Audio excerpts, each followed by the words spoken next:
Hello friends, BRS leader Krishank ఓయూలో నీళ్లు current లేదని చీఫ్ వార్డెన్ లేఖ ఇచ్చిరని పోయిన సంవత్సరం లేఖ ఇదంతా గొడవలో అరెస్ట్ అయింది. మీకు అందరికీ తెలుసు, చంచలగూడ జైల్లో ఉన్నారు. అయితే పోలీస్ కస్టడీకి కోర్టు పర్మిషన్తో పోలీస్ కస్టడీకి తీసుకున్నారు. ఓయూ పోలీస్ స్టేషన్లో నిన్న ఆదివారం నాడు ఆయన ఇన్వెస్టిగేషన్ జరిగింది.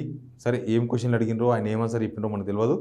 కానీ నెక్స్ట్ కోర్టులో సబ్మిట్ చేసే టైంలో నెక్స్ట్ టైం అయిపోయింది. వన్-డే ఆయనతో విచారణ అయిపోయిన తర్వాత, కస్టడీ అయిపోయిన తర్వాత కోర్టుకు తీసుకుపోయినారు. కోర్టులో ఒక హైడ్రామా ఒకటి జరుగుతుంది. పోలీసు వాళ్ళు తీసుకుపోయే ముందు ఆయన ఏ కోర్టులో ప్రవేశపెట్టాలి, ఏ కోర్టులో జడ్జి ఉన్నారు, ఈయన కేసు ఏ కోర్టు కిందకి వస్తుంది, లేకపోతే ఎక్కడ ట్రాన్స్ఫర్ అయింది, ఇదంతా చూసుకొని తీసుకొని పోవాలి.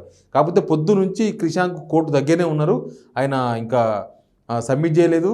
ఆయనను మళ్ళీ చంచలగూడ జైలుకు తీసుకుపోవాలి విత్ కోర్టు పర్మిషన్తో.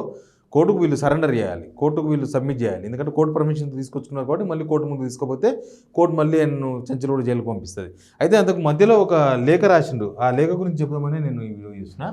ఈ వీడియో ఇది లెటర్ క్రిషాంక్ పోతూ ఓయూ పోలీస్ స్టేషన్ నుంచి పోతూ ఈ లేఖను విడుదల చేసిండు మీడియాకు. ఈ లేఖలో కొన్ని ఇష్యూస్ పేర్కొన్నాడు. సరే, ఆయన బీఆర్ఎస్కి ఆర్డర్కు, బీఆర్ఎస్ నేతలకు, బీఆర్ఎస్ సోషల్ మీడియా వాళ్ళకి వీళ్ళకి కృతజ్ఞతలు, నా అరెస్ట్ను ఖండించారని ఆయన సంబంధించి ఆయన ఉన్నది. కానీ కింద ఆయన ఎందుకు అరెస్ట్ అయ్యిండ్రు, ఎలాంటి సిచ్యువేషన్ ఫేస్ చేసిండ్రు, అట్లాంటి కొన్ని రాసిండ్రు. ఏంటంటే, ఒకటి ఆయన అరెస్ట్ చేసింది ఏంటంటే 2023 గత ప్రభుత్వం కూడా హాస్టల్స్కు సెలవిచ్చిండ్రు. అప్పుడు కూడా నీళ్లు, తర్వాత కరెంటు ప్రాబ్లం అని అప్పుడు ప్రభుత్వం ఇచ్చిండ్రు అనేది రేవంత్ రెడ్డి ఒకటి ట్వీట్ చేసిండు, మీకు అందరికి తెలుసు. అయితే ఈయన ఏం చేసిండంటే అది ఫేకు, ఒరిజినల్ ఇది అని చెప్పి ఈయన ఒక లెటర్ పెట్టిండు. దానిలో ఏముందనంటే, దానిలో ఇవన్నీ ఏం లేవు. 2023లో బీఆర్ఎస్ గవర్నమెంట్ ఉన్నప్పుడు, 2024 కాంగ్రెస్ గవర్నమెంట్ ఉన్నప్పుడేమో మనం చూసినాం. దానిలో కరెంటు ప్రాబ్లం, హాస్టల్ ప్రాబ్లం అదంతా పెట్టిండ్రు. కానీ 2023లో అది కాదు, రేవంత్ రెడ్డి ఫేక్ లెటర్ పెట్టిండు అని, నేను పెట్టింది ఒరిజినల్ లెటర్ అని చెప్పి ఒక లెటర్ పెట్టిండు. దానిలో అట్లాంటివి ఏం లేవు. అదంతా సమ్మర్ వెకేషన్లో హాలిడే ఇచ్చినట్టుగా దానిలో ఉంది. ఇప్పుడు ఏది నిజం ఏది అబద్ధం అదంతా తర్వాత తేలుతుంది.